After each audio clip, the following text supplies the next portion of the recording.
सबसे पहले बात करेंगे अपोजिशन इत्तेहाद से मुतालिक। अपोजिशन इत्तेहाद ने ईद के बाद अमन अमान की सूरत हाल पर ऑल पार्टीज़ कॉन्फ्रेंस बुलाने का ऐलान कर दिया है। कॉन्फ्रेंस में हुकूमत के अलावा तमाम सियासी जमातों को दावत दी जाएगी। इजलास में बाकायदा तौर पर इस तहरीक के बुनियादी ढांचे की मंजूरी दी गई। तहरीक को मुनज़्ज़म करने के लिए मज़ीद 3 ज़ेली कमेटियाँ तश्कील दी। राब्ता कमेटी की सरबराही असद कैसर को दी गई है। आपको अपडेट कर रहे हैं, अपोजिशन इत्तेहाद ने ईद के बाद अमन अमान की सूरत हाल पर ऑल पार्टीज़ कॉन्फ्रेंस बुलाने का ऐलान कर दिया है। कॉन्फ्रेंस में हुकूमत के अलावा तमाम सियासी जमातों को दावत दी जाएगी। इजलास में बाकायदा तौर पर इस तहरीक के बुनियादी ढांचे की मंजूरी दी गई।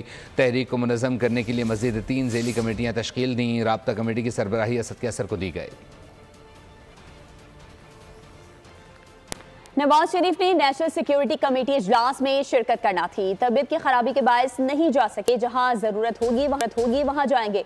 नून लीगी रहनुमा मरियम औरंगजेब ने कहा कि कौमी सलामती कमेटी के इजलास में सबने दहशतगर्दों के खिलाफ एलामिया जारी किया। इस एलामिया पर सिर्फ पीटीआई के दस्तखत नहीं थे। उन्होंने शहीद कोर कमांडर कोयटा के खिलाफ प्रोपेगेंडा किया। फौज के खिलाफ गलाजत बकते हैं। जाफर एक्सप्रेस पर हमले की मजम्मत क्यों नहीं आई? गंडापुर साहब इस्तीफा दे अगर सूबा नहीं चल सकता। साहब ने जाना भी था इस मीटिंग के अंदर, लेकिन वो अपनी तबीयत की वजह से नहीं जा सके और उन्होंने पैगाम भी पहुंचाया कि जहाँ जहाँ मियाँ नवाज शरीफ की ज़रूरत है तमाम चीज़ों को पसे पुश डाल के वो पाकिस्तान के लिए हाजिर है। तमाम मुल्क की सियासी जमातें, तमाम सियासी मुखालफीन, तमाम अस्करी क़यादत मौजूद थी और पार्लियामेंट के अंदर एक ज़ुबान होकर दहशत गर्दी और दहशत गर्दों के ख़िलाफ़ एक एलानिया आया। उस एलानिए के ऊपर सिर्फ एक जमात के दस्तखत नहीं थे। तो कोर कमांडर कोयटा और वो शहीद हो गए। इन्होंने और इनके सोशल मीडिया अकाउंट्स ने, इनकी जमात ने उनके खिलाफ प्रोपेगेंडा शुरू कर, फौज के खिलाफ गलाजत बकते हैं, बयानियां बनाने के लिए इकट्ठे होते हैं।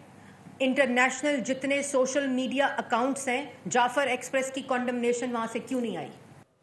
और अब ये जानिए कि सदर आसिफ अली जरदारी एक रोज़ा दौरे पर क्वेटा पहुंच गए हैं। वज़ीर आला बलूचिस्तान सरफराज बुगटी ने क्वेटा एयरपोर्ट पर उनका इस्तकबाल किया है। सदर अमन व अमान से मुतालिक ब्रीफिंग में शिरकत करेंगे और मकामी रहनुमाओं से मुलाकातें भी होंगी।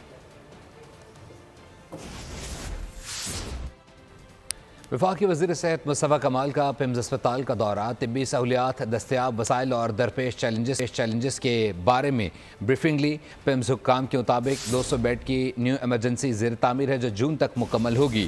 ब्रीफिंग के बाद वज़ीर सेहत ने OPD और एमरजेंसी का भी मुआयना किया।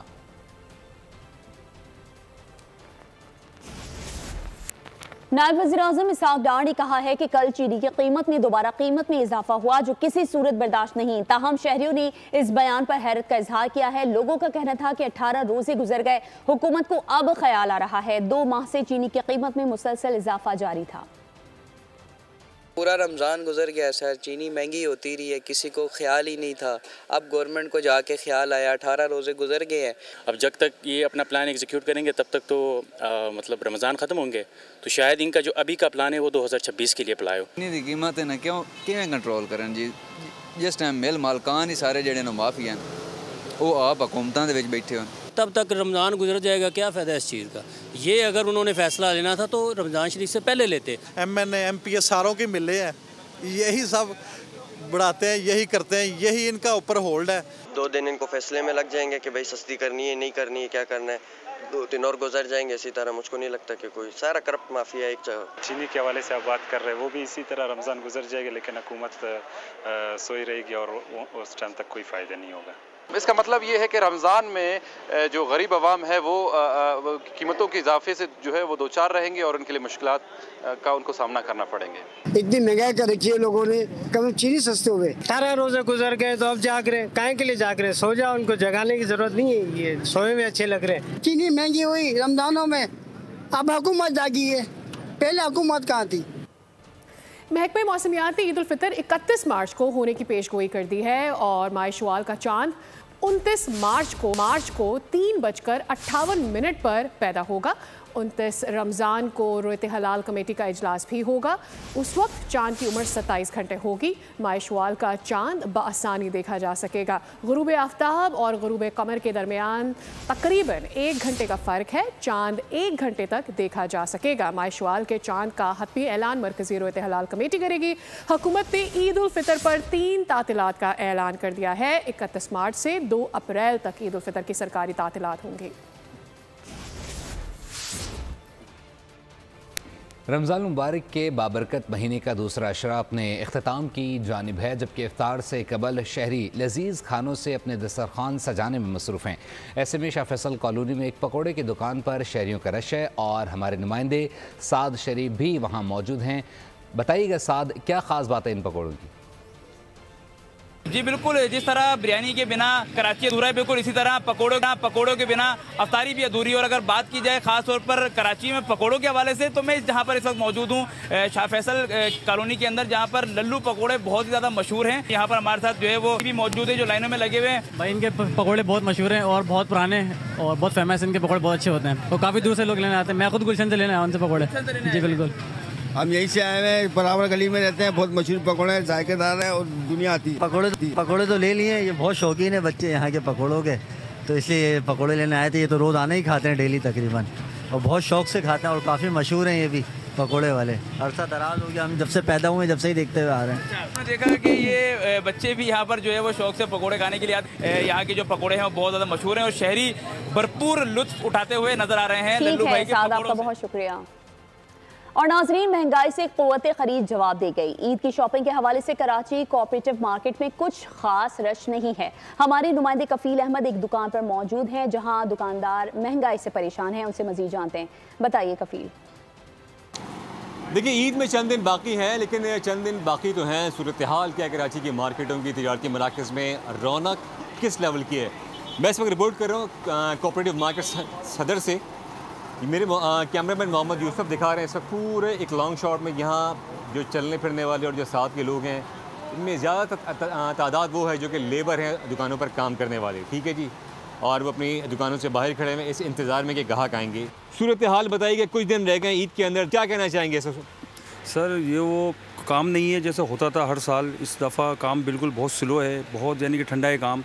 जो कस्टमर आते थे बच्चों को लेकर शॉपिंग करते थे, वो जैसी गहमा गहमी नहीं है, बहुत यानी कि स्लो है। अब हर बंदा आता है बस एक 10 रुपये की चीज़ 2 रुपये की मांगता है कि यार आप दे दें प्लीज़, रिक्वेस्ट करता है हमसे, लेकिन हम क्या करें, मजबूर हैं। इस वक्त सूरत हाल क्या है, क्या इस वक्त बीत रही है जो सूरत हाल है एक्चुअल बताइएगा? हर दुकानदार यहाँ परेशान है, अफसोस में बैठा हुआ, उम्मीद पे बैठा हुआ है कि कब काम शुरू है, कब हालात सही हों। महंगाई ने सबकी कमर तोड़ दी। ये तमाम सूरत हाल है। ये भी एक पहलू है कि जहाँ खरीदारी। आप डिटेल्स हमारे साथ शेयर कर रहे थे। रमज़ान मुबारक में परदेसी अपने इलाकों में ईद मनाने के लिए सफ़र की तैयारियां शुरू कर देते हैं। ऐसे में रेल गाड़ियों की बुकिंग के लिए रश की क्या सूरत हाल है, ये जानते हैं। इरफान आराई हमारे साथ मौजूद हैं, बोल न्यूज़ के नुमाइंदे हैदराबाद से। इरफान, बताइएगा क्या सूरत हाल नज़र आती है रेल गाड़ियों के टिकट्स की? जो ईद करीब आ रही है, पाकिस्तान रेलवे में बुकिंग का जो रश है, जो ज़ोर है, वो बढ़ता जा रहा है। रमज़ानुल मुबारक के आगाज़ के साथ ही ट्रेनों में अपनी बुकिंग करवा लें और फिर कराची से पेशावर तक का सफ़र करने वाले जो मुसाफिर हैं वो अपने अहले खाना में जाकर ईद मना सकें। रिजर्वेशन ऑफिस में हम मौजूद हैं, इंचार्ज हैं अली गुल साहब। हम उनसे जानते हैं कि कितनी ट्रेनें हैं शॉप पर आने की तवक्को है और इस वक्त बुकिंग की सूरत हाल क्या है? इस वक्त जो है रमज़ान के हवाले से मैं कहूँगा कि लोगों ने जब से ऑनलाइन सिस्टम पे बुकिंग दी है तो लोगों को घर बैठे सहूलत मिल गई है और उन्होंने तकरीबन जो है अपनी सीटें 27, 28, 29 तारीख की, अंग्रेज़ी तारीख की जो है बुकिंग ऑलरेडी हमारे पास भी हो चुकी है। ऑनलाइन जितने भी थे वो भी हो चुकी है। कराची तक भी कोई कोटा खाली नहीं आ रहा। कराची से पेशावर तक तकरीबन 17 ट्रेनें जो हैं वो जाती हैं। और बहुत शुक्रिया इरफान, डिटेल्स आप हमारे साथ शेयर करें। इस खबर के साथ ही बुलेटिन भी अपने इख्तिताम को पहुंचा। न्यूज़ स्टूडियो से फिलहाल के लिए इतना ही। मज़ीद खबरों और अपडेट्स के लिए विजिट कीजिए हमारी वेबसाइट bolnews.com और देखते रहिए बोल। सब्सक्राइब करें और बेल दबाएं ताकि कोई खबर रह न जाए।